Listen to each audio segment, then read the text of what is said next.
ଆମ ଘରେ ଆଜି କଙ୍କଡା ଝୋଳ ହଉଛି। ଆଉ ତମ ମାନଙ୍କ ଘରେ କଣ ସବୁ ହଉଛି?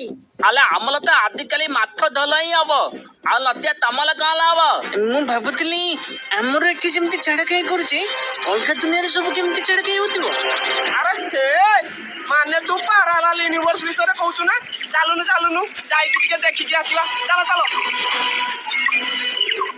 ଆଜି ବୋଲେ ଖାଲ ଖାଇ ଆଉ ତମେ ସବୁ କୁକୁଲା ଥେଲି ମାଛ କାଟିକି ଭୋଜି କଲିଆତେ ଗଲେ ଗୁମ୍ଫା ଭିତରେ ଲୁଚିବା ପାଇଁ କାହିଁ ଦଉନୁ ତ? କଣ ଛାଡ ଖାଇରେ ମଣିଷ ମାନେ ଭୋଜି କରିବେ, ପୁଣି କୁକୁଡ଼ା ଛେଳି ମାଛକୁ କାଟି?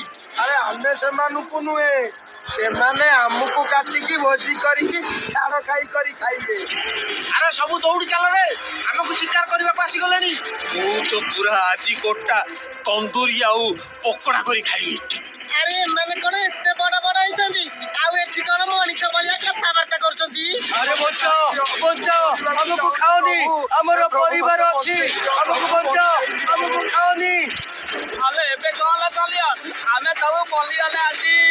ମୁଁ ମନା କରୁଥିଲି ଆସିବାକୁ, ମୋ କଥା କେହି ଶୁଣିଲାନି।